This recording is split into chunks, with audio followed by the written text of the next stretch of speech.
Thank you, everybody who has been able to join us. Today, we're all here because PensionBee has released the new report entitled Drawdown Doldrums. Now, it's all about the barriers and challenges that non-advised savers face when accessing their defined contribution pensions. And it draws from interviews across 1,000 people aged 55 to 70. Now, I'm Faith Archer. I'm a freelance personal finance journalist. Previously, I was deputy personal finance editor at the Daily Telegraph, and I'm also a money blogger at Much More with Less. I'm joined today by by the author of the report, Dominic Lindley. Dominic is an independent financial services consumer and conduct risk specialist.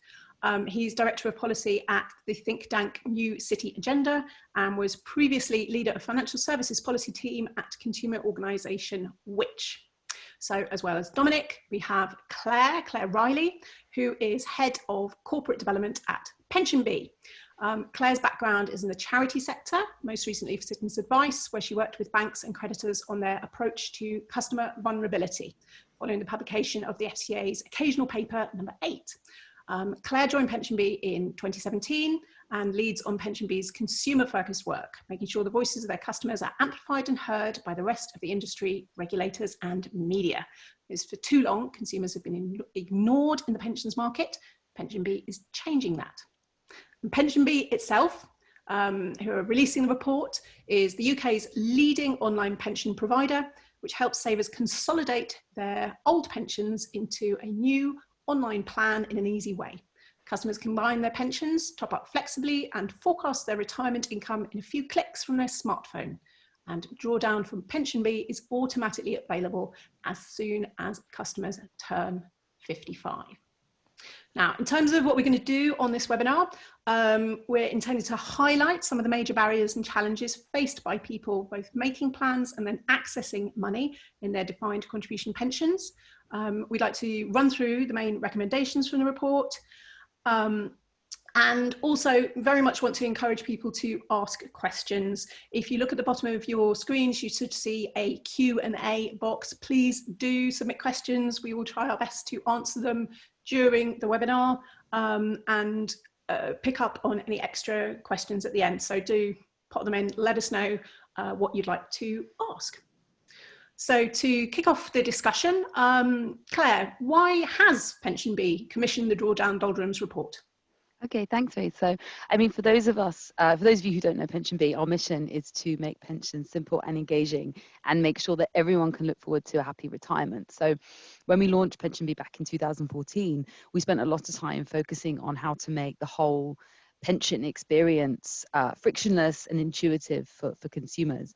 And I think, a lot of time has been spent on focusing people to help them engage with their balances, streamlining contributions, and making sure that user savings journeys were really smooth and developing kind of products to enhance that experience. But I think saving money into a pension is sort of the easy bit for consumers because we're so used to auto-enrollment and workplace pensions and direct debits that, very little intervention is often required. And I think actually, in contrast, taking money out of the pension is something that's rather been neglected.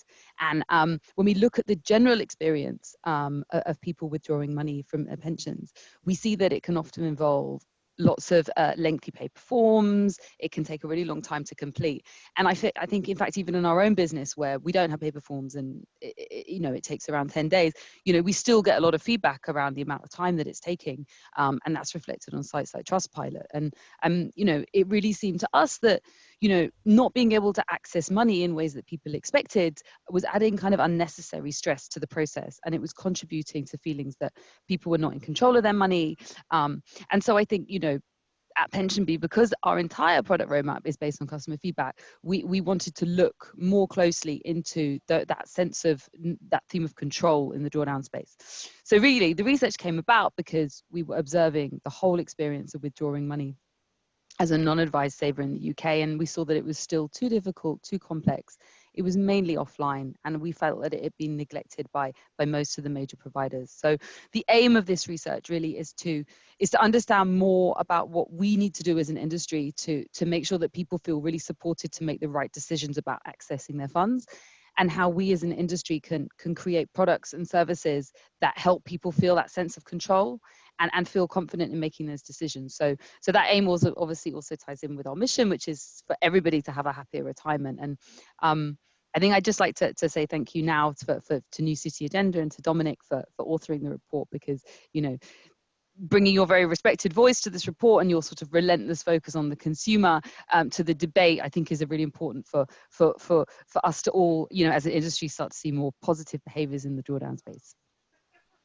So definitely I would agree with you about the complexity of the process and the complexity of the decisions that people face when accessing their pension, thanks to pensions freedom. But I think there's an additional level of complexity right now against the backdrop of coronavirus. So why are the findings from this report particularly relevant now during the pandemic? And why could people making the wrong decisions about pensions be so damaging for their financial future? Yeah, I mean, look, the one line answer to that is that Corona has made planning to retire in the UK even more stressful and even more complex for millions of people. And the report's particularly relevant because, you know, the pandemic is making decisions about accessing pensions even harder. So, you know, I think, you know, there's a lot more worry. And I think what we're also seeing is, you know, a greater appetite to access advice and guidance at that point when it comes to making those decisions. So I think across the board, and all the people that we spoke to as part of the research, people were feeling less secure about retiring and about being able to make the right decision. But also, I think, you know, when we look at some of the people we spoke to in the report, especially women who'd also seen, you know, recently their state pension age increase unexpectedly, when you add that into sort of additional worries about the pandemic and their pot moving around, like, you know, this sort of creates more of a sense of panic as well around all of this. So, you know, I think across the board, you know, everyone we spoke to was definitely less complacent now about the retirement outcomes they'd expected in sort of less, you know, in calmer times. And I suppose that ties into the title of the report, Doldrums. But, you know, earlier this year, millions of people potentially saw like thousands of pounds wiped off their retirement income as a result of the market turmoil. And, you know, they may have been in a product that wasn't suitable for their short-term objectives. And when the markets are swinging around like that, you know, and people need to access their funds, it left them very vulnerable. And I think that, you know, in the research, we can see that only 1 in 10 people felt supported by their provider at that time. And 69% hadn't been contacted at all by their provider. So, you know, now we've seen some stability return to the markets, and people who stayed invested will have seen their balances come back up. I think it's a really good time right now to talk about potentially the bad outcomes that happen for people who panicked and maybe moved to cash and don't have the time horizon to see those to get those returns back, really. You know, and it's those decisions that will have a huge financial impact on the rest of their lives. So I think, you know, obviously we'll talk a bit later about sort of delays to the FCA's investment pathways, but, you know, we want to stop those type of situations happening. And I think this report is particularly relevant now because I think we need to take a better look at how we better support people in the non-advised space from making decisions at the point at which they access. Okay. So currently, people that are facing decisions, making plans to access their pensions, Dominic, what kind of challenges do they face? Well, I think definitely the pension freedoms increased the number of options people had, but they also increased the complexity of the decision. Mm-hmm. And this research found that overall people have lower levels of confidence in making decisions about pensions than about other kind of common financial products like savings accounts, car insurance or mortgages, where you kind of buy those products on a regular basis. You know, you become experienced in choosing between them and there's the opportunity to learn from experience. Whereas most people only retire and take decisions about accessing their pension once. So a majority, I think 53%, found decisions about pensions daunting and complex. And many also kind of put them off as they're afraid of making the wrong decision. And I think this feeds into the fact that less than a third had a clear plan about how they were going to access their pension. Around half didn't have a clear plan, and 15% didn't even know they had to make a choice. And if you think about, even when it comes to making a plan, many people lack basic information about their defined contribution pensions, such as how much it's worth, how much income it might generate. So in our research, 35% of people said they didn't know how to find out how much income their pension might generate. But people also don't know where it's invested, they don't know the level of charges. And gathering this information is really difficult and time consuming. And especially when most people's kind of pension planning might consist of a really large pile of documents somewhere that they haven't really got around to looking through. Yeah. And again, people have low levels of trust and satisfaction amongst for their defined contribution pension. I think it's worse than almost any other type of financial product. But there is something the industry can do. I mean, those who had been contacted by their pension provider and asked how they were likely to take their pension, they were much more likely to have a clear plan and also to know they had to make a choice. And also those who received clear information from their pension provider about the pension freedoms were also more likely to have a clear plan. So at the moment, the decisions become much more complex, and we're kind of almost leaving, a large proportion of the market to kind of make their own decision without providing the proper help or support they need. So if you've got this constituency of non-advised pension savers facing challenges when they're planning to access their pension, then surely they face pretty big risks when they actually access their pensions. Yes, definitely. I mean, most people without access to advice take what's called the path of least resistance. So they're very much guided by the default option and what they're offered by their existing pension provider. So there's very limited shopping around and switching. And non-advised customers, they've often not thought about the investment choices that they have, or they're just really daunted by the sheer range of options that might be made available by their pension provider. So many are at risk of paying extra tax, surrendering valuable guarantees, being in inappropriate investments, or paying high charges, or even withdrawing so much that they run out of money or have to cut the level of income they're taking from their pension. And this is a particular risk for those people where their defined contribution pension represents their main source or a significant source of income. And I think in our research, we kind of distinguish between the people who, some people have a very large final salary scheme, and for them, the defined contribution scheme is really the cherry on top of a very comfortable retirement. But there are also a large number of people for whom, they really rely on their defined contribution pension and really don't have anything to fall back on. And also those who know their main source of income is going to be the state pension, where really they have very little assets or wealth outside of their defined contribution pension. And they're the type of people that we really need to be focused on helping and making sure they take good decisions. Because I guess if you're very so reliant on your defined contribution pension, then and take the wrong decisions, there can be a very, very real risk of either decreasing your income or running out of money completely. Yes.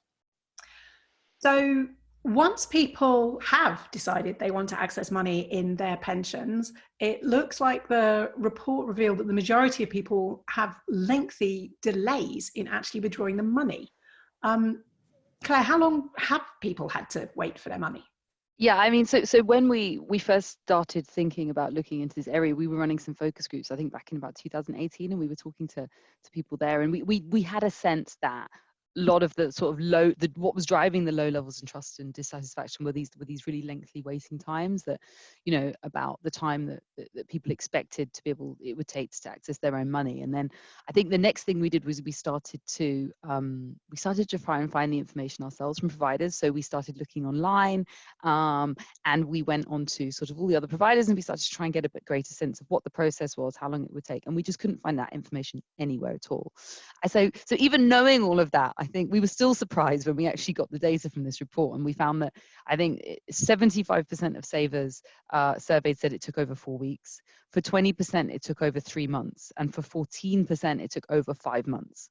So, people really didn't expect it to take that long to access their own funds, and I think they were naturally frustrated by the process. And obviously that has an impact on future behaviors, because for those savers where it took 12 months to make a non-advised withdrawal, and that's all down to inefficiencies on the provider side, right? From the perspective of their systems and processes, they're going to take out more than they need next time to avoid that future pain, right? Of course they are. Like that's you don't want to go through that every time to make a small withdrawal. So I mean, even we were surprised, even though we kind of knew the background to all of this, we were still surprised when we saw the data. And I should say that if anybody else is surprised and potentially has questions about the data, about any of the risks, any of the barriers we've highlighted, do please shove your questions in the Q&A at the bottom so that we can pick up if there are particular points you'd like expanded. So Claire, you mentioned that one of the issues is people's wish for control faced with this delay, and the report terms it the dash for cash. So that when people actually get their hands on, what they do when they actually get the money. So I guess the good news is that people aren't withdrawing pension cash to blow it all on Lamborghinis, despite what Steve Webb might have feared. The bad news is that so many are just stashing their pension cash in savings accounts, in bank accounts. So, Dominic, why? Why do so many people choose to take money out of their pensions to put it in a savings account? And how could that actually damage their future prospects for retirement? Well, I think definitely in this research, there was a really strong desire to take control of their pension and to take control of the money in it, which for many meant taking control of the money by withdrawing it and putting it in a savings account or a cash ISA. And this was the most popular reason in the research that had prompted people to access their pension. And also people agreed that taking money out of their pension meant they would feel more in control of it. So I think savings accounts and cash ISAs were products that they understood better. They felt more confident managing, they felt more confident making decisions about, and also in which they had kind of higher levels of trust. And also, even if people weren't withdrawing the full amount, they were taking the full kind of 25% tax-free cash, and that acted as a strong anchor for people taking this amount, even if they didn't have an immediate need for the money, which meant, you know, it went straight into a savings account to keep for a rainy day. So even though they didn't want to spend the money immediately, and they still viewed the money they'd withdrawn as a source of future income, but they just didn't want that income to be delivered through a pension. They wanted it to be delivered through a savings account. And the dangers of this is that even if people are not blowing the money, you know, they could pay extra tax as they take it out, immediately reducing their capital by 20% or even 40% if they take it out while they're still working. And you know, 2/3 of the people in the research had taken it out before the age of 65. So if they're still working, that could easily push them into a higher rate tax band. But fundamentally, the long-term returns from cash are likely to be very low, you know, reducing the levels of income and increasing the risk that they will exhaust their pension. And you know, to make your pension last and deliver a good income over a kind of long 20 or 30-year retirement, you know, you need to be invested for the long term and take advantage of the higher returns available in the stock market.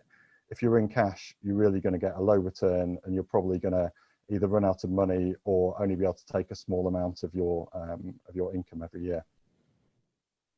So if many of the people surveyed were taking cash out and not spending it, there just seems to be, and withdrawing it at a very early age from 55 while they were still working, it sounds like there's a disconnect, that people are taking retirement savings out, but they aren't using it for retirement. It's not being used to cover day-to-day expenses.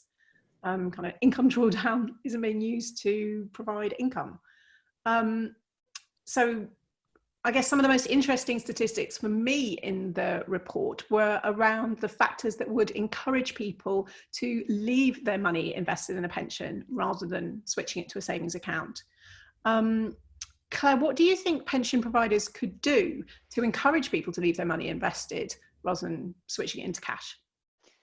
Yeah, I mean, look, this is the big message for me of the research. You know, people are not taking their money out for the right reasons, and you know, they're not buying Lamborghinis as everyone said they would, but you know, they're not taking it out in a way. You know, they're taking it out in a way that's potentially equally detrimental, and they're you know, taking it out to leave it uninvested, and they're not spending it on their retirement. So, you know, I think there's a few things providers can do. I think first of all, there's an information vacuum here. I think people don't feel supported, and I think they don't feel in possession of all the information that they need in a really highly complex landscape. They just don't feel confident making decisions around their pensions, and they get some sense of control back when they put it in a cash ISA or a current account, because they understand those products, and they don't, and you know, they're not you know, they're not complex products that confuse them. So I think first of all, look, I think there's three things, right? So the first thing is, I think that people need better access to financial data to plan their decisions and to make good decisions, right? So they need more support from providers on sustainable withdrawal rates. They need more support, you know, in the future hopefully from something like the dashboard or from Open Finance to give them information on charges. And I think, you know, the main objective here is that we need to use data to increase levels of trust and confidence in pensions, because right now that doesn't exist, and they're moving their money to products that they feel trust and confidence in order to feel that sense of control. I think, you know, the fact that it takes so long to access money is really harmful. I think that, you know, it's having an enormously negative impact on future behavior if it's taking that long to access your own money.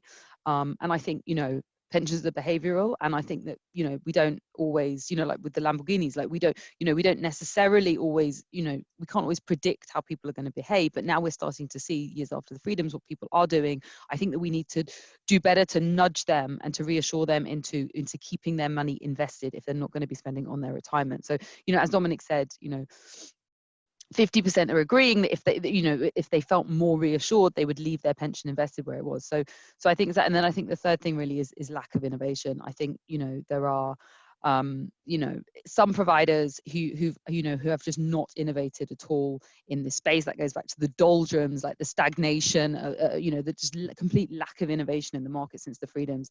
And I think, you know, we saw in the research, there's a stat in the research which says, I think that I think between a third and half of those who had not accessed their pension agreed that having it on a phone app, which enabled them to see the balance, would and pay in, would make them more likely to leave their pension invested. So again, that's bringing the level of trust and confidence in pensions that you get from those destination accounts where we see people moving it to. And, you know, people trust when they've got something, an app on their phone, they trust it and they can see where it is, right? And the people don't feel that sense when their pension is invested. So I think, you know, so I think it's really those three things.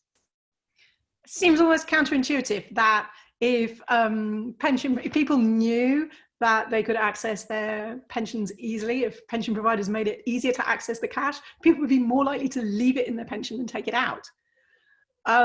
We have a question. You've talked about what providers in general could do to support their savers. Henry Tapper, thanks Henry, has asked how much PensionBee money was switched to cash in March, and did PensionBee intervene at all?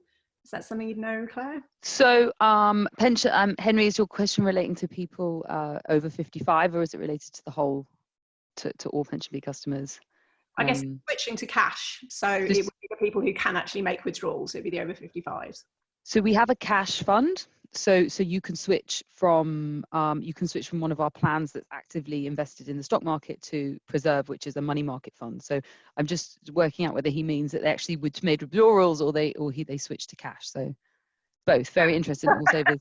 No, so I mean, we did get calls. So in March we had lots of people calling asking about, you know, how long it would take to switch, you know, and the markets were wildly swinging around. And we do have as part of investment pathways, obviously we're introducing active cash warnings. And so we do have messaging that sort of says, you know, potentially that if you switch to cash now and then the markets move back up, you know, you may not be able to take advantage of the market movement back upwards again. So you know, so we did see people moving around, but we didn't see as much as one might expect. Okay. So I should say, if anybody else has questions, do put them in the Q&A box at the bottom of the screen, and we will try and answer them during the webinar. I think you've talked there, Claire, about some of the innovations that PensionBee has made and some of the ones that you'd like to see from other providers. I think the report highlights how the government originally expected that pension freedoms and giving pension savers more choice would actually stimulate innovation from the pension providers. Dominic, why hasn't innovation happened for all the people who don't get financial advice? Well, yes, I think the government expected that just freeing up the market would result in consumers taking, you know, better decisions, and then the pension firms responding by innovating for all customers.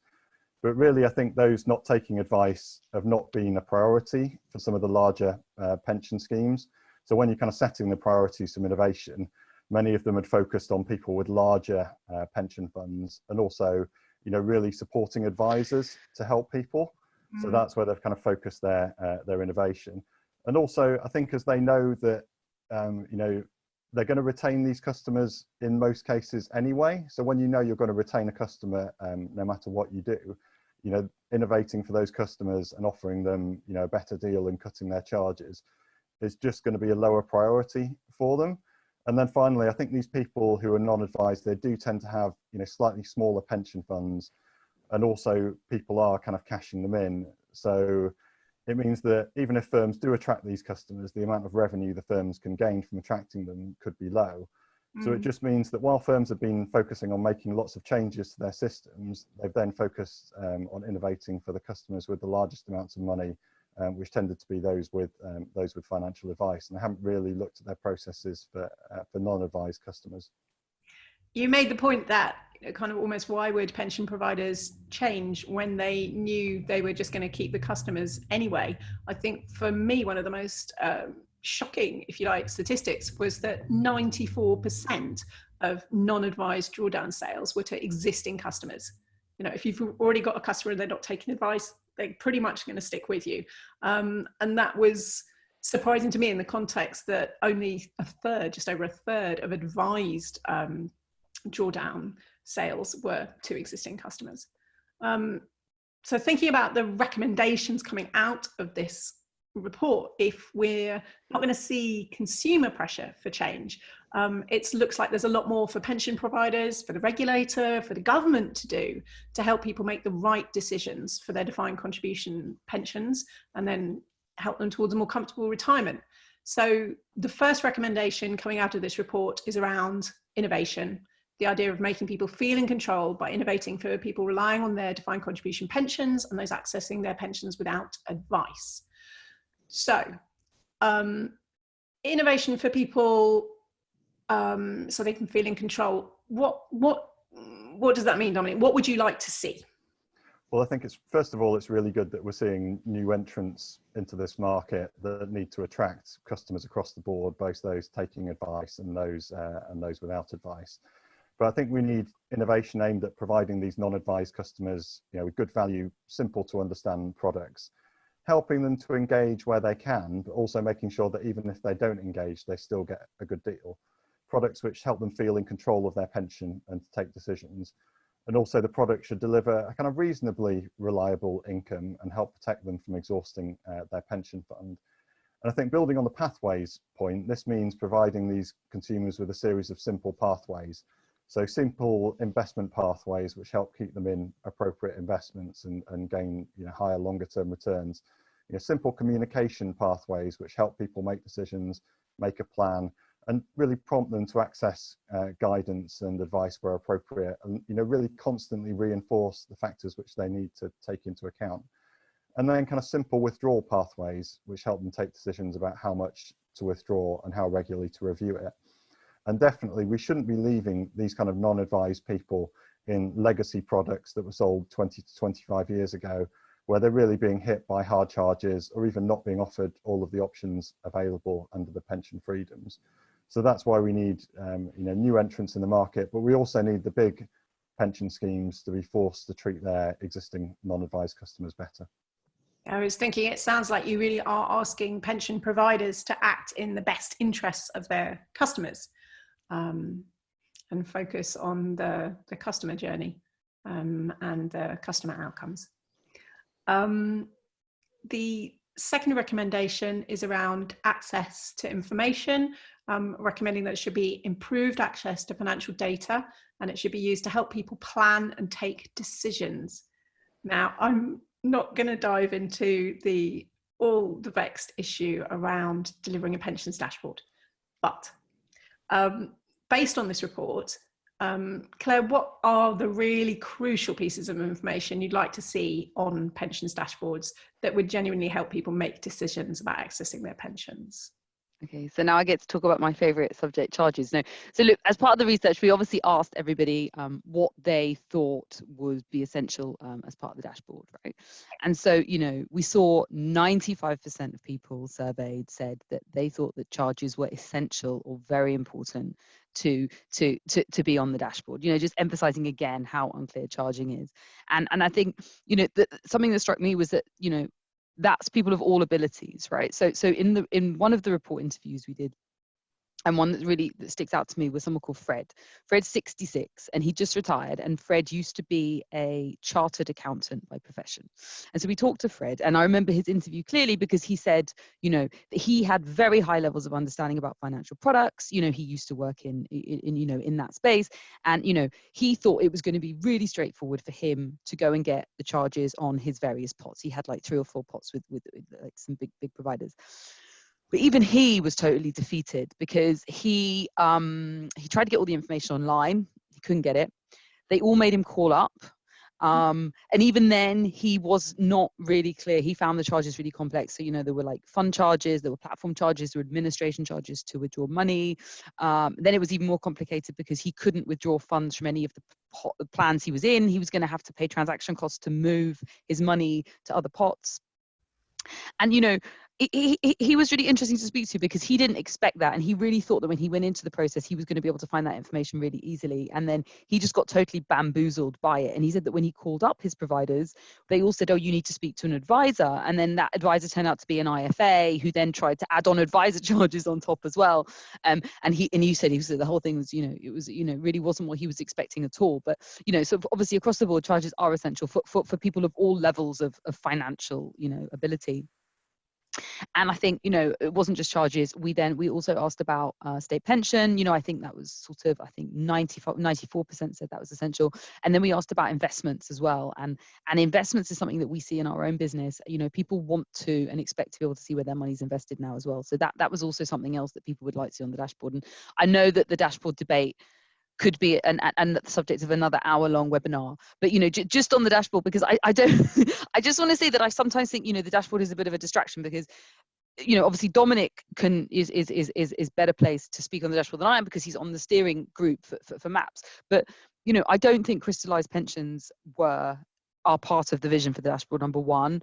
I don't think, secondly, that charges are part of the call for input on the data fields that are now to be part of the dashboard. And I think thirdly, we were never going to get real-time data on the dashboard because it's trying to connect with 40,000 schemes or whatever. So, you know, I don't want to say it's a bit of red herring, but in some ways, when we're talking about this particular group of people and we're talking about people who are at drawdown age or who are already accessing it, then I think that we need to kind of probably, you know, they're already, you know, at a critical point, right? And they critically need this information now. And I think what we need to do is actually focus on trying to get the 12 biggest providers by data to open up all of their own data through the FCA's Open Finance initiative and get the FCA to mandate the opening up of that data so that we can, you know, we can try and help people now. And we don't lose, you know, yet another group of people that are paying really, really, really exorbitant fees and not realizing, basically. So don't wait for the pensions dashboard. Let's see some innovation from the providers to get information to the people who need it now. Yeah. I will pick up on the charges issue a little bit later, but I can see that we've got a question about investment pathways. And actually the third recommendation from the report was about developing simple investment and communication pathways for people and helping them to access advice and guidance. So Henry, you've asked, the IGCs and GAAs are now being asked to deliver their verdict on the VFM of investment pathways. Will this help consumers? Dominic, is that something you can respond to? I think the jury's still out. I mean, the thing about independent governance committees is many of them kind of look very much like the boards of the pension companies. Mm-hmm. So are you really expecting these people to robustly challenge these companies and also blow the whistle to the FCA if they're not happy with the response of the pension companies? I mean, I think you're going to be waiting a long time for that. So it might help a few consumers, but actually more intervention to set an overall level of charges would probably help more consumers. Because one of the things that we were very critical of as New City Agenda and when I was at Which, the consumer group, was that the government set a charge cap for auto-enrolment pension schemes of 0.75% a year, but then decided that that charge cap didn't apply to people in income drawdown, mm-hmm. which of course was very worrying and increases the risk that people paying high charges. So by all means, you know, give investment governance committees the powers and the tools they need, and let's hope they actually stand up for consumers this time, rather than just kind of mostly rubber stamping what the pension firm proposes, or maybe, securing a tiny bit of reduction in charges from 1.02% a year to 1% a year, even though that's kind of far above the benchmark for value for money. But every year that we delay means another year of excessive charges for people. You just mentioned the regulator and potentially need to intervene on charges. But on the investment side, with so many people finding it hard to choose appropriate investments or just falling back on the default options, what do you think, Dominic, the regulator should be doing on the investment side to help people towards better investment choices? So yes, many people find it hard to choose appropriate investments, or they fall back on the default options offered by their pension provider. And around 1 in 3 people who've gone into drawdown are unaware of where their money is invested. So some providers were defaulting consumers into cash or cash-like assets. And I think 33% of non-advised drawdown consumers were holding wholly cash. And that means that over a kind of 20-year retirement, it's going to reduce your expected annual income by 37% because you're going to be getting really low returns. So the regulator had done something. It had introduced rules called investment pathways, where people without advice would be asked how they plan to access their pension, and then given the choice of a simple investment solutions which matches that objective. They didn't have to accept that solution, but at least they were being offered one. And it would also prevent people being defaulted into cash unless they made an active choice. But unfortunately for many people, the regulators now delayed the implementation of these rules until February 2021. And I think that's a mistake, and the rules should be introduced now. And I think from this research, it really shows that where people have been asked by their pension provider how they plan to access their pension, it means that they're better able and better placed to develop a plan. So these really good rules which have been introduced by the regulator have now been delayed, which is I think very disappointing for many people. So you'd definitely like to see that today removed. I mean, I suppose I do feel there are situations when it might be appropriate for people to move their retirement savings in cash if they are imminently intending to use that money to buy an annuity. But it does seem from the report as if the proportion of people actually intending to buy an annuity is significantly smaller than the people who end up in cash, whether from their own choice or because their provider has put them there. Yeah. Sorry, Guy. No, go ahead. I think we're going to both say the same thing. Yeah, because I think, the options that people were going to be offered, they'd be offered a clear set of options. So they'd be asked if they've got plans to touch the money in the next 5 years, whether they're going to use it to buy an annuity, or whether they're going to, take a long-term income, or whether they even plan to sort of take out all of their money within the next 5 years. And then based on their objective, they would have then been offered a kind of an investment solution which matches their objective. And that would really, help people be in appropriate investment solutions which match their objective, rather than taking sort of almost a lottery depending on what the default option is in your particular scheme. And that you might be lucky and that might match your objectives, but also you might be unlucky and it might be sort of totally inappropriate.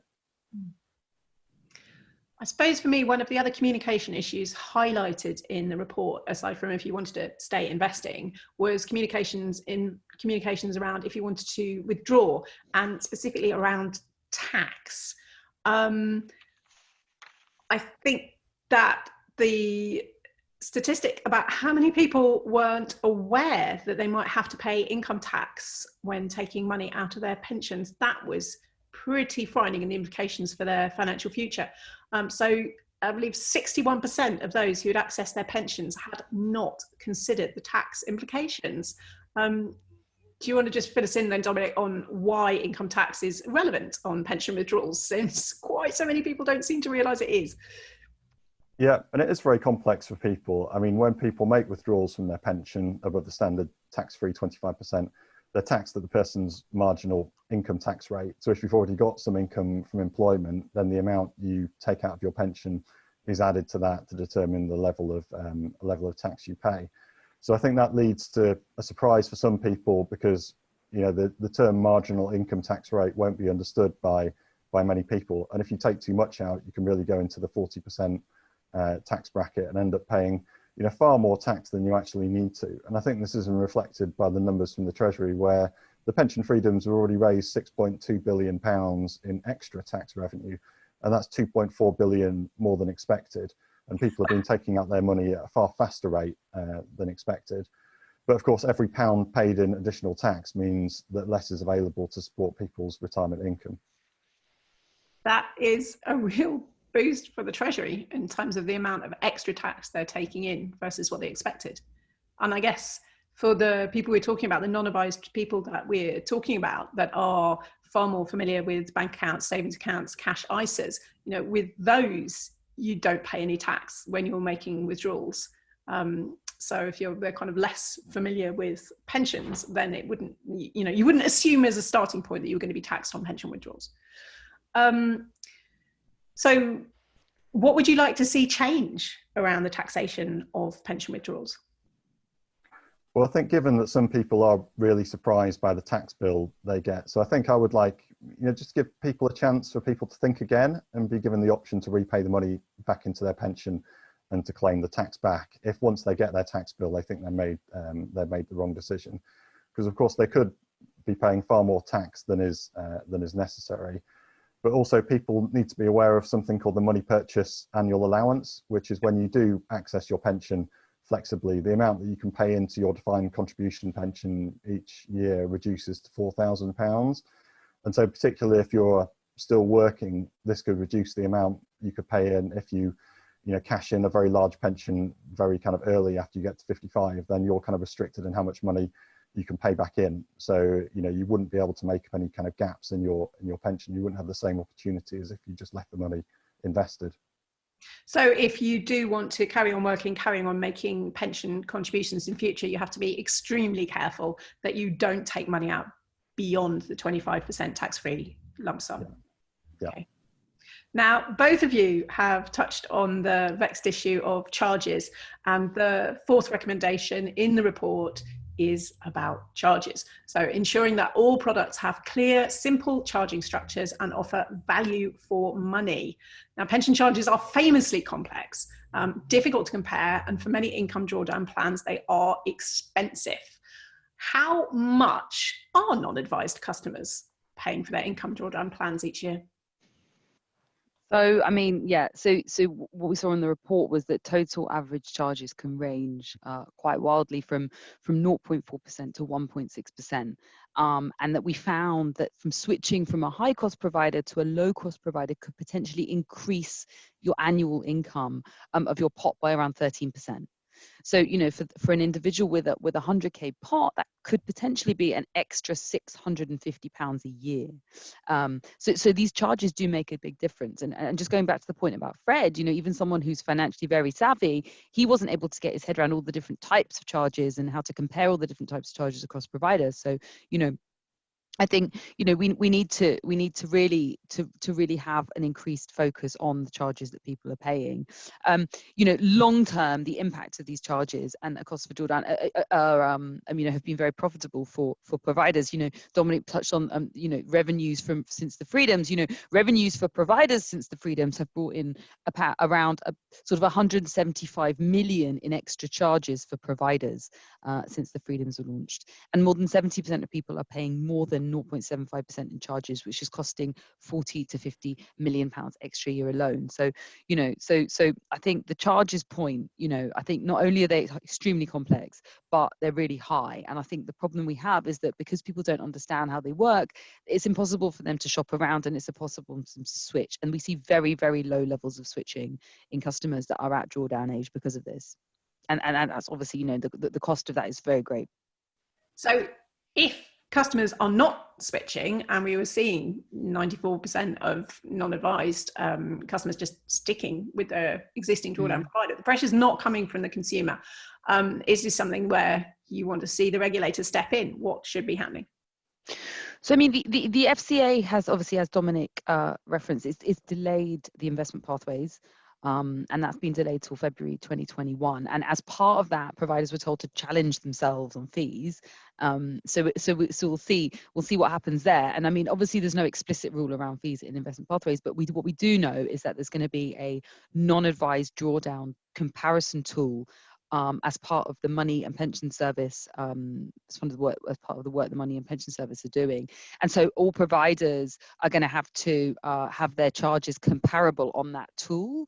And I think probably pension-wise, TPAS, everyone will start guiding people to that tool at retirement age. So part of this increased push for people to have access to better decisions, I hope that this tool that people are using to compare will actually, start to see a bit more uniformity in how costs and charges are presented. And then hopefully, there's a whole piece of work going on with the FCA on the non-workplace side around kind of trying to get standardization of costs and charges on the non-workplace side. So I think, over time, I hope that, increased transparency and increased interest and scrutiny in the place, we'll actually start to see more fairness in fees. Let's hope. And Let's hope so.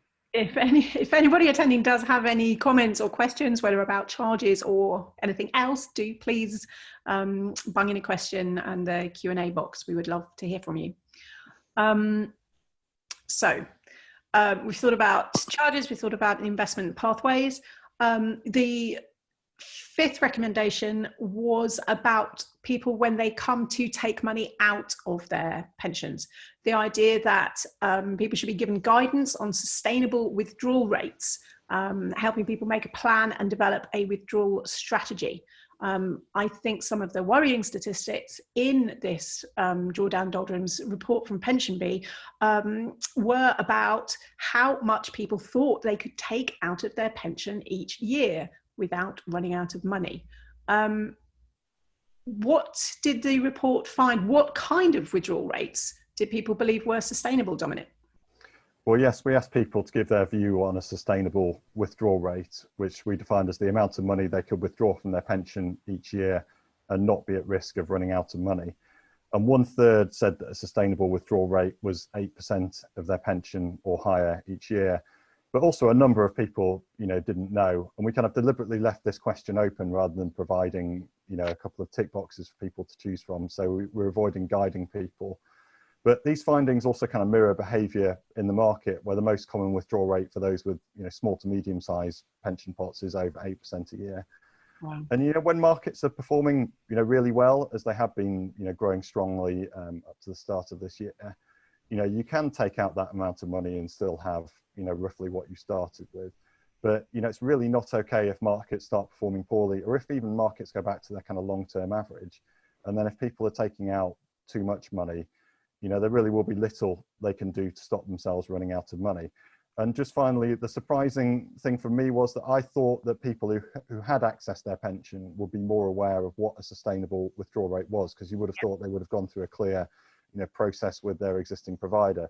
But actually, the answers they gave were almost exactly the same as those who hadn't considered accessing the pension or hadn't got round to it yet. So, even accessing your pension shows that, they're really not being guided by providers as to what represents a sustainable withdrawal rate.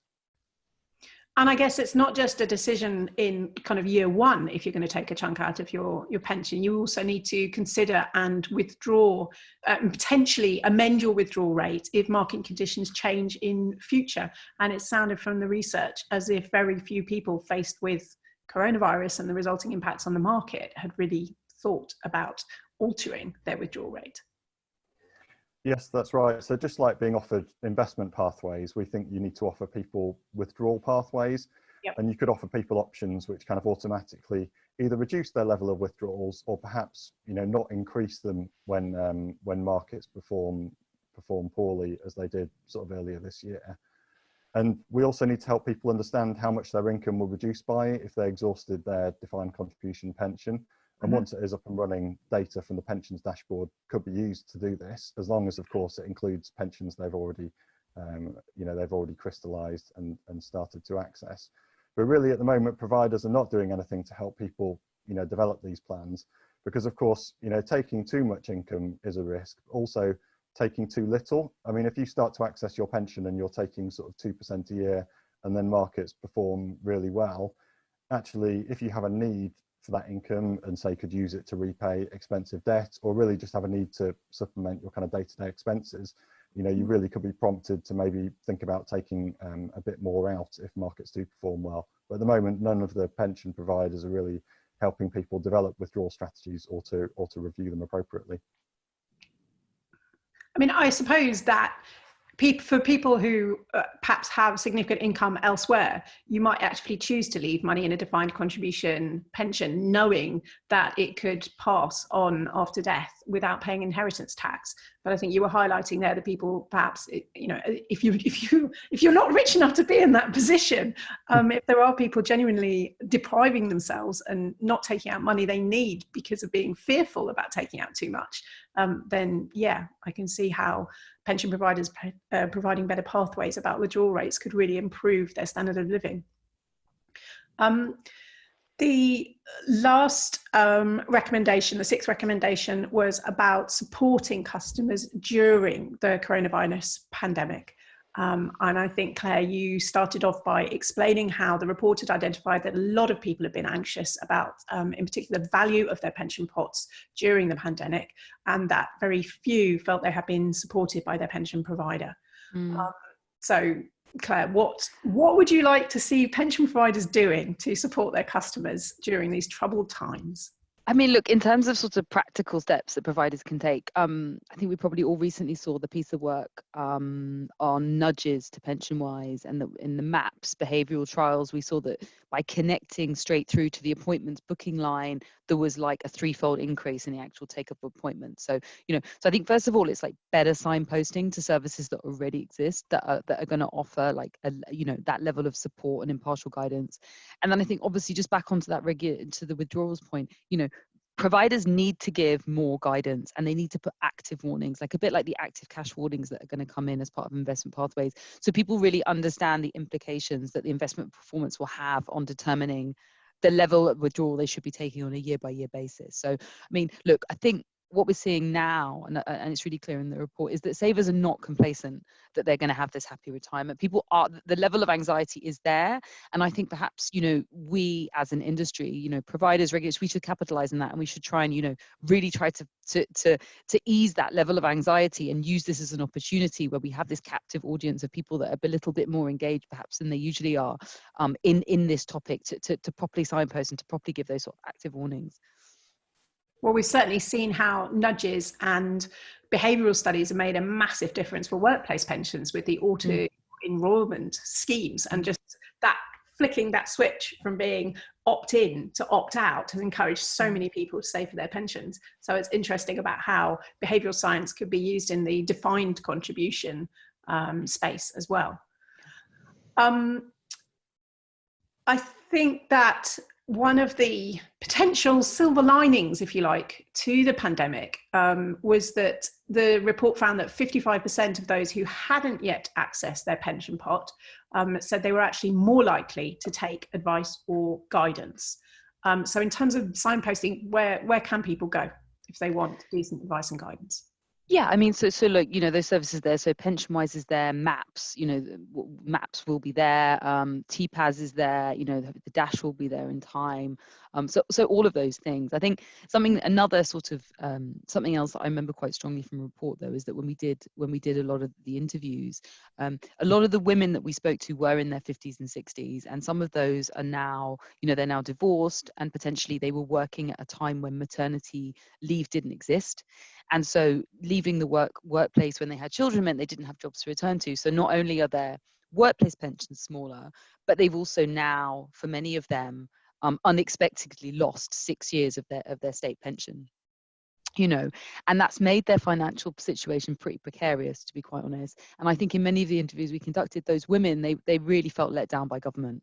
And, you know, often having worked for most of their lives to now be in this kind of really sort of unexpected financial situation that they weren't given the ability to plan for. So when we were talking to them about sort of PensionWise and the dashboard and TPAS, you know, there was definitely a lot of mistrust and reticence around sort of why should I trust this, you know, government service? You know, they got it wrong on my state pension. I think Angela in the report says, you know, I've been done out of a lot of money by government, and she just doesn't have any faith in trusting them. So I think for a generation of women, there's a lot of work to be done to rebuild trust there.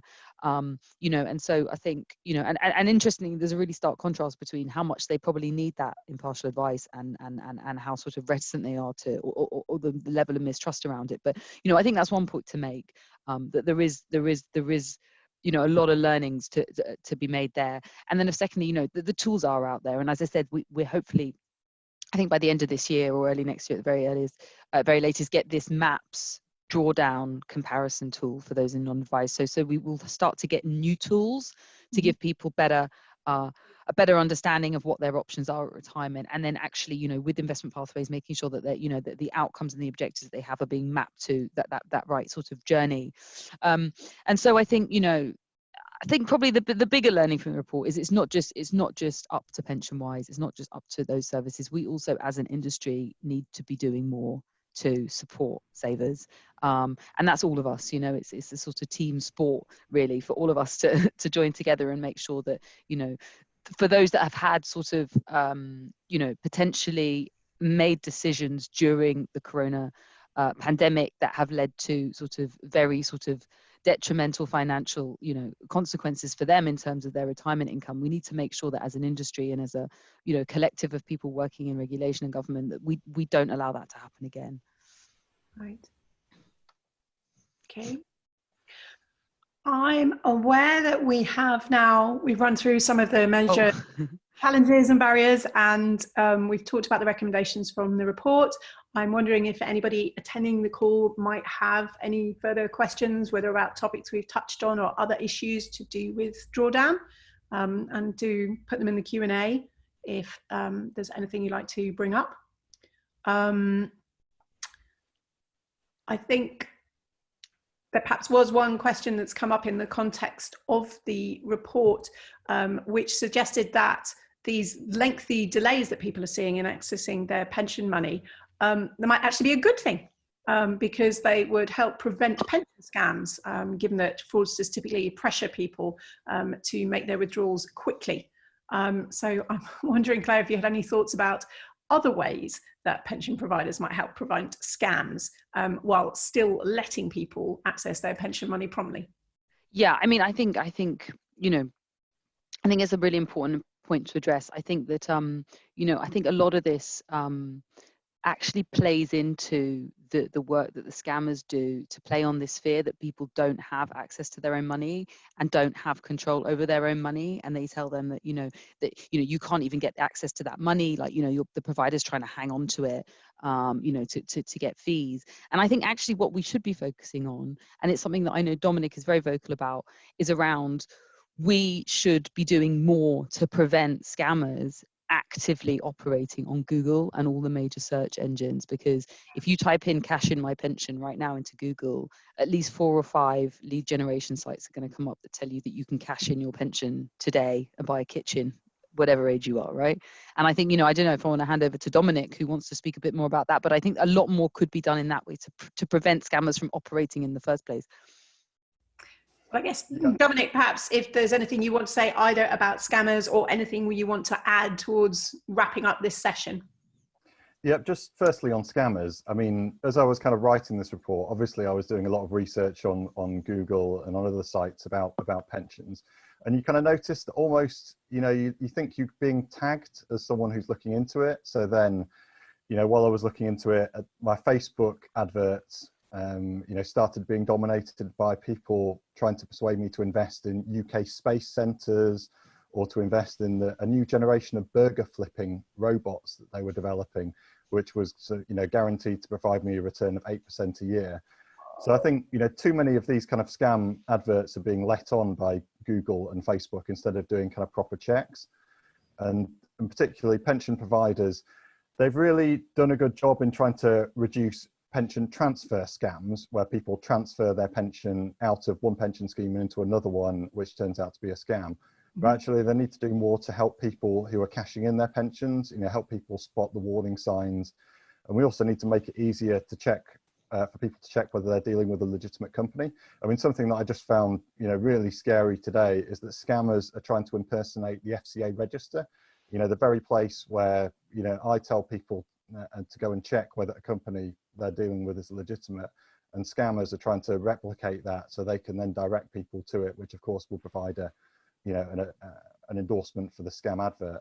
But really, Google and Facebook have got a lot to do to really clean up their websites and make sure that these scam adverts don't get out there in the first place. Yeah. We've got Henry pointing out that for people who do want to learn how to avoid scams, there is the excellent scam-man.com website with the game that people can play to learn which pension scams to avoid. So, Claire, anything you wanted to add just to round things off? Just to sort of summarize, as I said, my big hope and PensionBee's big hope for the report is that we can, as an industry, start to find ways to sort of nudge people into, more positive decision making at the point that they're accessing the money. And, that's obviously of huge benefit to everybody, right? So, it's a team sport, as I said, and we're all in it together, and we all need to be on the side of the consumer, because ultimately the consequences of us not working together in the consumer interests are going to have a huge and negative impact on the whole of UK society. So I hope this report will just be, additional contribution to the debate on how we can better support people at drawdown age. Okay. And Dominic, as author of the Drawdown Doldrums report, is there anything else to say to wrap up? Well, just thank you very much, Faith, and to Claire, and also thank you very much to PensionBee for commissioning the research. And I think, as Claire said, I want us all to think about how we can help people overcome the barriers and challenges raised in the report, and help as many people as possible take good decisions and access guidance and enjoy a comfortable retirement. And this is about individual pension schemes, regulators, and government being, and I think the key message is to be far more proactive. Because remember, every month of delay means more people paying high charges, being scammed, or sitting in poor investments. So I think the Drawdown Doldrums title was particularly apt, because at the moment, I think many pension schemes are sort of, they're not really helping people prepare for the kind of stormy waters that they're bound to encounter during their retirement. So let's help people prepare, let's help them make a plan, and let's help them enjoy a comfortable retirement. But thank you very much. Okay. Well, as Dominic said, thank you very much, Clare Reilly, Head of Corporate Development at PensionBee. Thank you, Dominic, yourself, for bringing your experience, your position as Director of Policy at New City Agenda to authoring the report. And thanks for PensionBee for putting resources behind it to make it happen. Anybody who does want to see a copy of the report, if you check the email that sent you the invitation to this webinar, there is a link there, but you should also be able to find a copy of the report at pensionbee.com/press. And I want to say huge thanks to Henry for submitting questions during his Q&A, and to everybody who has attended the webinar. Hopefully, with the mysteries of technology, we've been recording this and should be able to provide access to it afterwards as well.